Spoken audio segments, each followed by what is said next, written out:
Once again, we have the opportunity to engage in meaningful discussions and interaction as a collective body with shared visions and goals for the development of our indigenous peoples.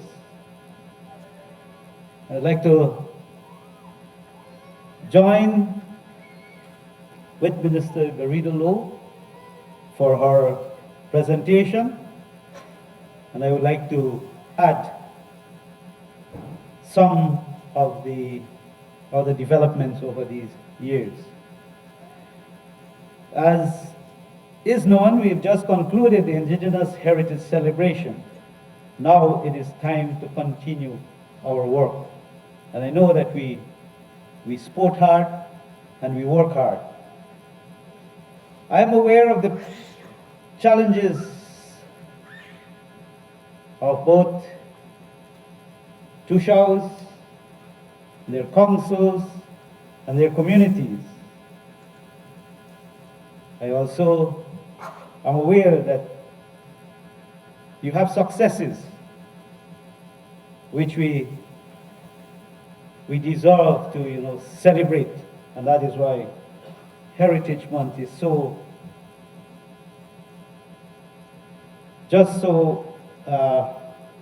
appropriate for those celebrations. I wish to thank all of you who have helped in this heritage for making it the biggest and the best since it started. I would like to thank all those players who have been behind the scenes. I want to thank my ministry's staff for giving it an extra push. I'd like to make special reference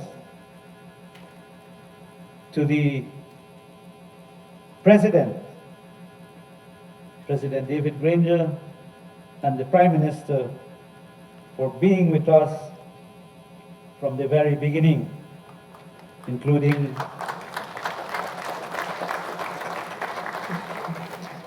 our ministers and other parliamentarians, and especially the people in Georgetown who came to make this a real success. I personally believe that it is one great activity in Guyana for showing what social cohesion is all about. I expect that in preparing for this meeting, you would have consulted with your village councils and residents so that the views and contributions to this forum are those of your villages and communities. Remember, you're here on behalf of your communities.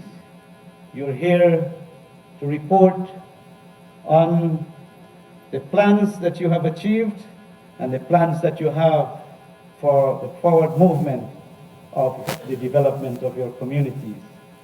You know, we have been investing, and when you invest, you look forward to output. This is an exciting time for our country as we pursue the green development pathway while getting ready for oil production.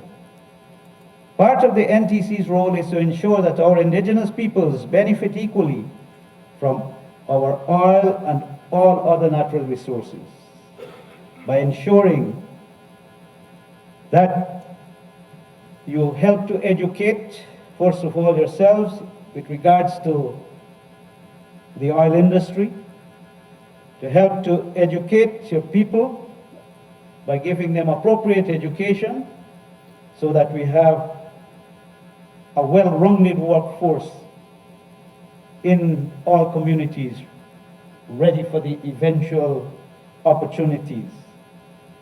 Our Green State Development Strategy emphasizes sectors such as agriculture, forestry, energy, road infrastructure, and the development of hinterland communities, communication, you name it. It is what the Green State Development Strategy is all about. Our indigenous peoples have long been recognized for their knowledge and role in protecting the natural environment. This puts you at the core of the green development agenda. I encourage you today that as you continue your legacy of environmental protection, to reflect on the famous words of Mahatma Gandhi, who said, and I quote, "Earth provides enough for every man's needs, but not for every man's greed." End of quote. Our ancestors have left us the legacy of a healthy environment, and it is in our interest to maintain it for future generations. According to His Excellency, we are only the custodians of this beautiful environment. We have to care it so that we will be able to leave it in good stead for those yet to come. We have to plan for our young people. It is more difficult now with the reality of climate change, and you only have to look at the Amazon and the African fires, and you would know that climate change is real. Our skills are not limited to environmental protection only. We have extended into every sector and discipline of national development since 2015. Indigenous peoples now excel in areas such as aeronautics, medicine, engineering, law, science, education, and the list goes on. Your government will continue to provide the enabling environment for your continued development. This forum allows for every village across the country to have a voice, to share ideas, and make contributions towards sharing the future of our indigenous communities. These opportunities should not be taken lightly. There is much anticipation of the opportunities for training, learning, and earning with oil production. However, the question is, how will you benefit from the opportunities that will be available in the near future?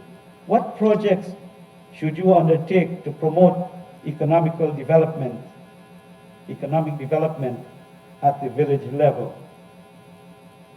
And here is where we speak about, and we have been encouraging, the village improvement plan, which in that village improvement plan, you would have your village rules. The village improvement plan might not be in the 2006 Act, but as leaders, you need to know that if you're going to do anything, you have to have a plan. And there are rules in the plan. And in the Act, it is catered for making your village rules. And that is why the village improvement plan is so crucial, especially at this time. And you have that opportunity to deliberate during these 4-5 days. Your role in caring for our environment has contributed to Guyana's winning the award for the best eco-tourism destination in the world.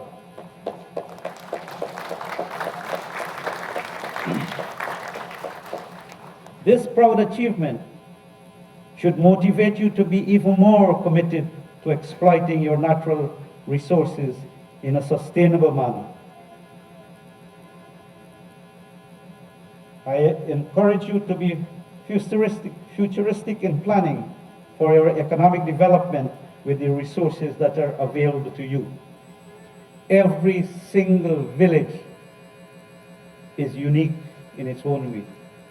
We have products there that you could develop in the tourism industry. You don't necessarily have to have a 10-star hotel because you already have a 10-star forest. You don't necessarily have to have scientists coming from Mars because you also have scientists in your own village. We know it. What we need to do is to partner and to get those who knows the business to help us in packaging our products. We have wonderful products, and this award that was won is the Eco Destination, the real thing, the real stuff, the real life. And that is what we need to capture. We have it right in our hands, brothers and sisters. And the government has given you the opportunity to take power in your hands, to make things happen, to exercise that imagination that God has given us. We are very creative, and we have seen it time and time again, and the opportunity is here for you to expand.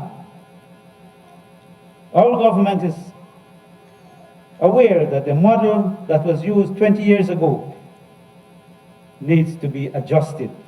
We need to upgrade that plan. This is why the Decade of Development 2020-2029 plan was introduced by His Excellency President David Granger, who called it the rising tide that will lift all boats. And I want you to think about that carefully. Not the tide that flooding over the seawall, but it is life, opportunity that we should take into our hands. This plan includes world-class education system, infrastructural expansion, and transportation, which holds tremendous benefits for our indigenous peoples.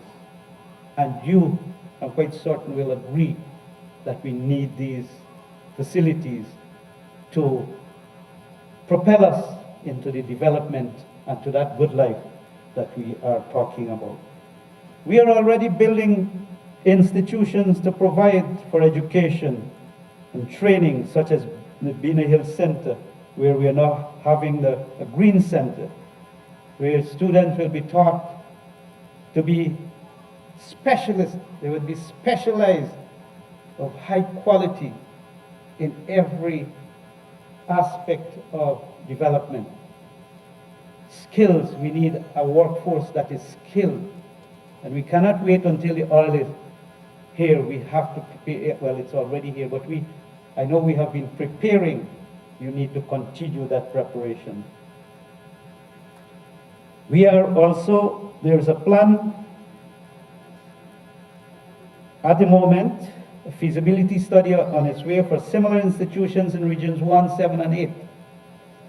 Because we believe that as long as you have those institutions there, it will give our young people the opportunity to excel in their own environment. And as I said, if you look at nature itself, when the flower blooms, the bees follow, which means it's got to be a good thing. As long as there is a good thing, the young people will gravitate to it to make themselves even better in their own regions. This year's theme, Guyana's First People, united in the promotion of the green economy through preservation of our languages, land, and rights, reminds us of our priorities. Government is committed to ensuring your land and other rights are protected. You have land available for your secretariat. It is now time to start building and preparing to lead your people into the good life. Consultations are ongoing for the revision of the Amerindian Act. This will further strengthen it to address the critical needs of our indigenous peoples and impact positively on your right to make and execute decisions for your village development.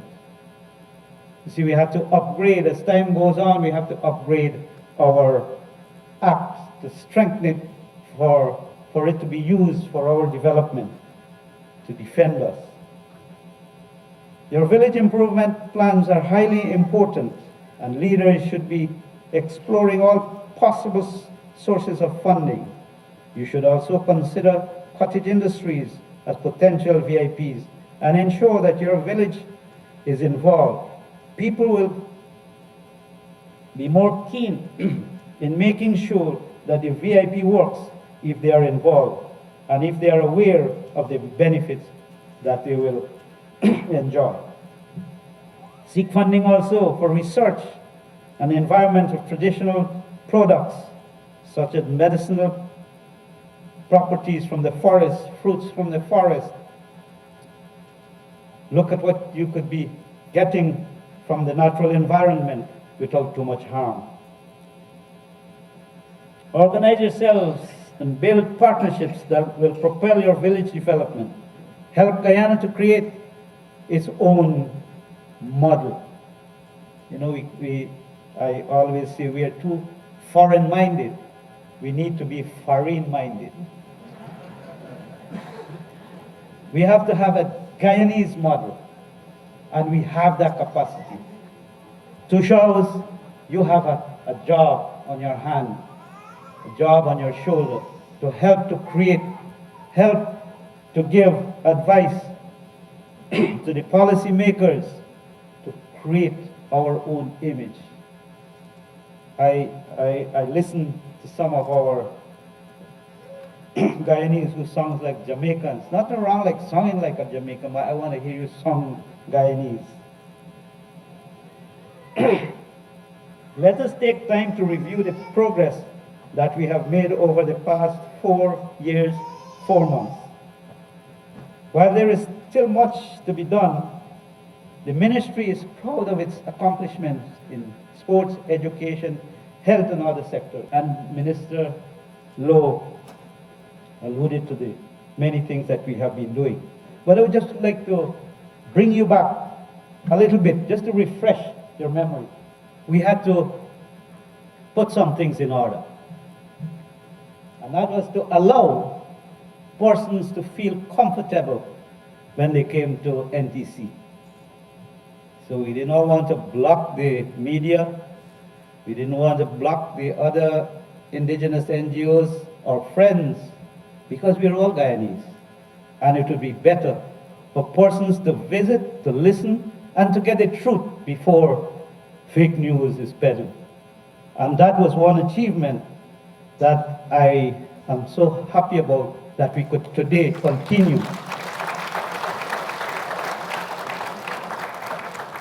to see the growth of the NTC and the partnership with government and other agencies. As Guyanese, this is what we talk about when we say social cohesion, because we should be fighting for one another, not fighting against one another. And we should remember that Guyana belongs to all of us. One of the things that happened first too, that was on the 28th of August 2015, was the 10-point plan that was laid out by His Excellency when he presented to us the first time. And we have been working with that plan. And it is really something of value to us. The Amerindian Land Titling Project continues. And at this forum, there is space that we are going to discuss this further. There has been a lot of challenges, but we have been also very lucky to have 2 extensions for our Amerindian land titling, and I must thank the negotiators of government and Norway and the others who helped. We will now have the extension to 2021 December 31st. So work is ongoing. Work is ongoing, and within the ministry, because of the many, many issues, we are now we're working on a unit called the Indigenous Land Titling Unit. And this is to address these many issues that we have in villages that has internal worries, internal battles for land, You know, I couldn't believe that it is so tense out there. And we saw it as being beneficial to have a unit that could go meet with the council, meet with the people, and try to resolve their matters. Anything outside of that, we have to go to lands and survey for backup support. So we are working, and we have been working together with the Ministry of State, who is responsible for lands. So we have that relationship, and we will continue to work. A lot was said about education by Minister Lowe, and we are happy that for the first time we've seen a rise in the quality of education out into the hinterland. We're very, very proud. I want to thank the Ministry of Health and all the Toshaos who have been working to ensure that our children get the best. Communication has been a very, very big help for allowing our people, our young people, our elders to have a better sense of news, not only fake news, but the news that will help them to be able to make better decisions, help them to understand what is happening, what is really happening. And this is very good. I want to thank the ministers behind this program.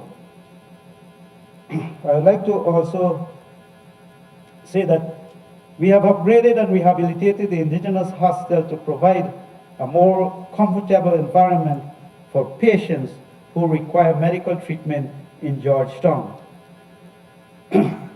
We have been very, very thankful to the Minister of Health, the IDB, and all others who have played a great role. We've had even friends who are out there, the public.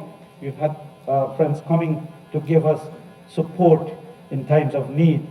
We have been able to have this center in the hostel there, a section where we have the ladies who are more comfortable. They have, in the night when they get up, they could go and have their little tea. They make their own tea and so on. And we have a 24/7 nurse on standby.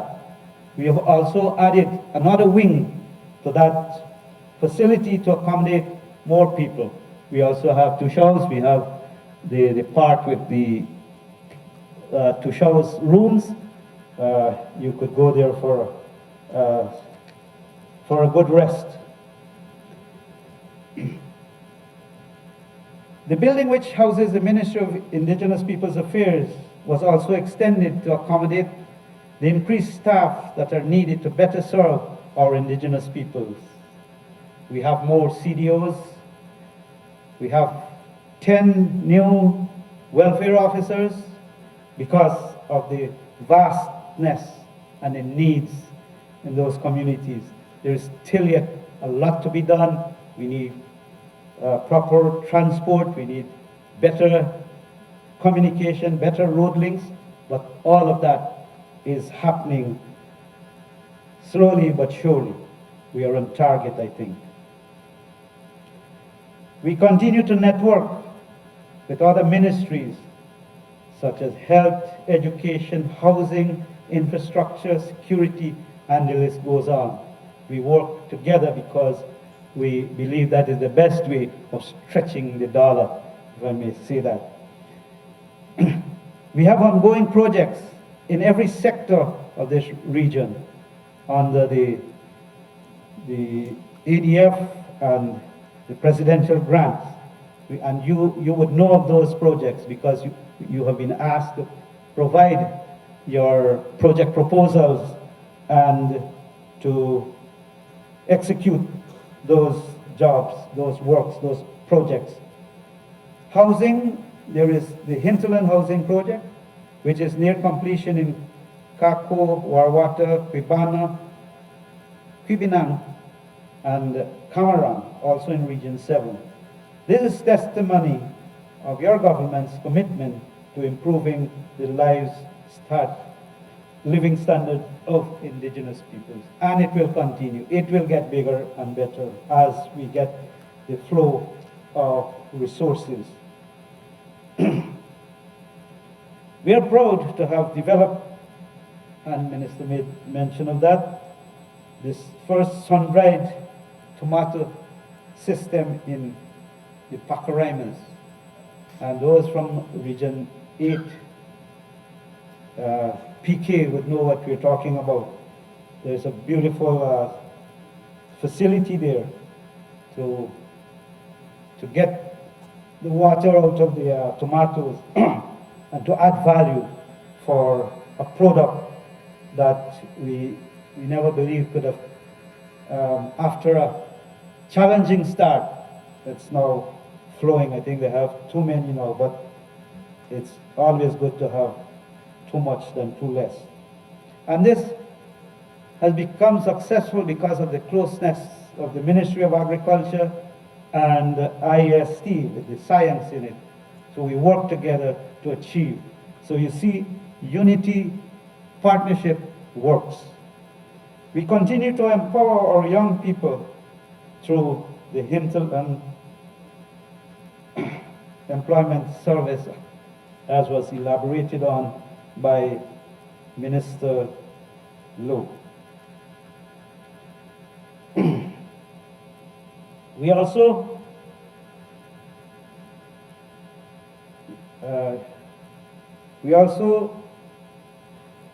had the success story of the South Rupununi District Council being gazetted. We look forward for the other regions to also follow suit. I know they're working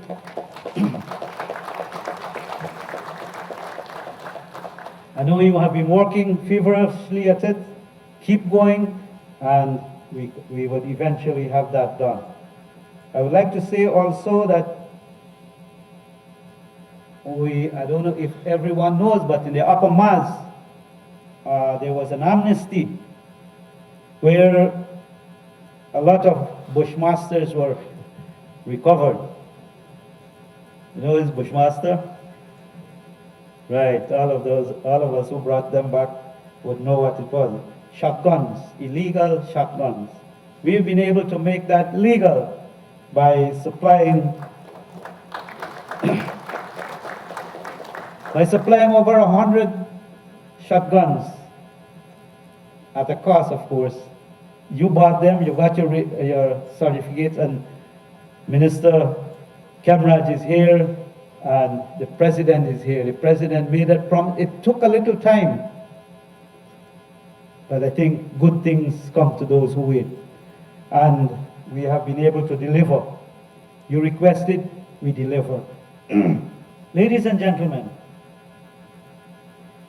in preparation for the future, working towards the good life is not relaxing and fighting against one another or confusing one another. It is planning, serious planning, and leadership, those who will make it happen, those who will take the lead, those who will represent, and those who will have the wheels turning. The radios have been a blessing. We need them more to continue to educate. We need to use our communication one-to-one with Toshaos. Now you would, I think a lot of you would have cell phones. Take your time to be connected so that you could visit areas so that you have an idea of what the other is doing. And you could do business among yourselves. That is how we could begin to practice our business. You could have a tour business in Region 1. You might be tired seeing Morakot. You want to go see Arapaima. Make a bookings with Rewa. Go down, pay a little bit. They might give you a cut cost. Business. we have a beautiful country to see and to work for. Let us make that possible. The ministry has signed some MOUs with the Ministry of Business with the Guyana Tourism Authority to help, because they are the specialists. We have the product, you have the specialists, come help us to get the business up and going. And that is why it is important for you to focus on the things that you have. We've also signed an agreement with Macor for helping at the Grain Institute in having properly trained people, having technical people there. We are going to work this out eventually with the Ministry of Education, but this is the plan we're coming up with to work through the Ministry of Education. We have a great future ahead, and we have to be positive. Too many times we fail before we even start because of listening to the negative powers. You are positive. Be positive. Keep positive. Look for the good life. Think about what it means by good and work towards it. Ladies and gentlemen, I look forward for your continued focus.